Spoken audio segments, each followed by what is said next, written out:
Hello అందరికీ welcome back to our channel. Egg కర్రీని ఎప్పుడు ఒకే రకంగా కాకుండా ఇలా చిక్కటి గ్రేవీ ఎక్కువగా వచ్చేలాగా ఈ రకంగా చేసుకోండి. చాలా బాగుంటుందండి. కర్రీ అనేది ఎక్కువగా చేసుకుంటే ఎక్కువ మంది కూడా సరిపోతుంది. అండ్ టేస్ట్ మాత్రం చాలా బాగుంటుంది, డిఫరెంట్గా ఉంటుంది. చాలా హెల్దీగా ప్రిపేర్ చేసుకోవచ్చు. ఇది ఎలా చేసుకోవాలో ఇప్పుడైతే చూసేద్దాం.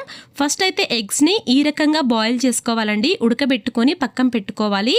ఇప్పుడు ఒక ప్యాన్ పెట్టేసి అందులో కొద్దిగా ఆయిల్ వేసుకొని, కొద్దిగా పసుపు, కారం వేసుకొని, కొద్దిగా ఉప్పు కూడా వేసుకొని ఎగ్స్ని అయితే ఇందులోకి వేసుకోవాలండి. మనం బాయిల్ చేసిన ఎగ్స్ని ఈ రకంగా ఆయిల్లో ఫ్రై చేసుకుంటే సరిపోతుంది. ఈ రకంగా చేసుకున్న తర్వాత పక్కన పెట్టేసి అదే ప్యాన్లోకి కొద్దిగా ఆయిల్ వేసుకొని ఆనియన్స్ని అయితే వేసుకోవాలండి. ఈ ఆనియన్స్ 5-6 ఉంటే సరిపోతుంది. ఇలా ముక్కలుగా పొడుగ్గా కట్ చేసుకొని వేసుకోవాలి. ఇవి కొద్దిగా ఫ్రై అయిన తర్వాత ఇందులోకి పచ్చిమిర్చి కూడా వేసుకొని దీంతో పాటు ఫ్రై చేసుకోవాలి. ఇప్పుడు ఇందులోనే అల్లం ఎల్లిపాయ రెబ్బల్ని కూడా వేసుకోవాలి. చిన్న చిన్న ముక్కలుగా శుభ్రంగా కడిగేసి కట్ చేసుకొని వేసుకోవాలండి. ఇవి ఇప్పుడు ఈ రకంగా ఫ్రై చేసుకోవాలి. 5 మినిట్స్ ఈ రకంగా ఫ్రై అయిన తర్వాత ఇందులోకి కొద్దిగా చిన్న గ్లాస్ తోటి, టీ గ్లాస్ తోటి వాటర్ పోసుకుంటే సరిపోతుందండి. ఈ రకంగా పోసుకున్న తర్వాత మూత పెట్టేసి బాగా మగ్గనివ్వాలి. ఈ రకంగా మగ్గిన తర్వాత గ్యాస్ ఆఫ్ చేసుకోవాలి.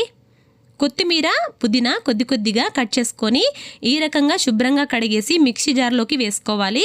అందులోనే మనం రెడీ చేసుకున్న ఆనియన్స్ని కూడా వేసుకోవాలండి.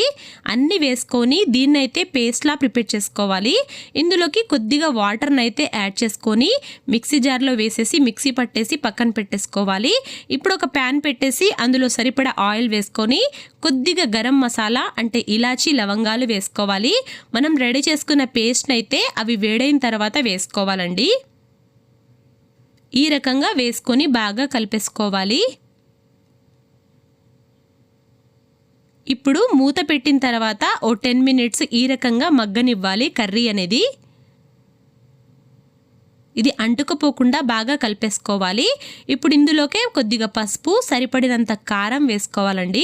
చూసుకొని వేసుకోవాలి. ఇందులోనే సరిపడా ఉప్పు కూడా వేసుకొని కొద్దిగా మిరియాల పొడి కూడా వేసుకోవాలి. గరం మసాలా పౌడర్ కొద్దిగా వేసుకోవాలండి, మరీ ఎక్కువ కాకుండా. ఈ రకంగా వేసుకొని మొత్తం అయితే కలిపేసుకోవాలి. ఎక్కువగా కింద అంటుకోకుండా మీరు కావాలంటే వాటర్ కూడా ఎక్కువగా యాడ్ చేసుకోవచ్చు. ఇందులో పెరుగు కూడా కొద్దిగా వేసుకోవాలండి. ఇలా వేసుకొని బాగా కలిపేసుకోవాలి. ఇప్పుడు ఇందులోకి సరిపడా వాటర్ని అయితే యాడ్ చేసుకొని మీకు ఎంత గ్రేవీ కావాలో అంత వేసుకోవాలి. ఆయిల్ పైకి తేలేంత వరకు అయితే కర్రీని ఉడకబెట్టుకోవాలండి. మూత పెట్టేసి బాగా ఉడికించుకోవాలి. కర్రీ అనేది బాగా మగ్గనివ్వాలండి. ఎక్కువగా పచ్చిగా ఉండకుండా చూసుకోవాలి. ఈ రకంగా 10-20 మినిట్స్ వరకు బాగా కుక్ చేసుకున్న తర్వాత గ్రేవీ ఎంత కావాలో అంత చిక్కబడిన తర్వాత అందులోకి మనం ఫ్రై చేసుకున్న ఎగ్స్ని అయితే వేసుకోవాలండి. అందులోనే పైనుండి కొద్దిగా కసూరి మేతి వేసుకోవాలి. మూత పెట్టేసి 10 మినిట్స్ తర్వాత ఈ రకంగా కర్రీ ఉడికిపోయింది. ఇందులోకి కొద్దిగా కొత్తిమీర చల్లుకుంటే కర్రీ అనేది రెడీ అయిపోతుందండి. మీ దగ్గర ఫ్రెష్ క్రీమ్ ఉంటే అది కూడా పైనుండి సర్వ్ చేసుకోవచ్చు, లేకుంటే పెరుగుతోటి కూడా సర్వ్ చేసుకోవచ్చు. కర్రీ అనేది చాలా బాగుంటుందండి. ఇలా డిఫరెంట్గా ఒకసారి ట్రై చేయండి.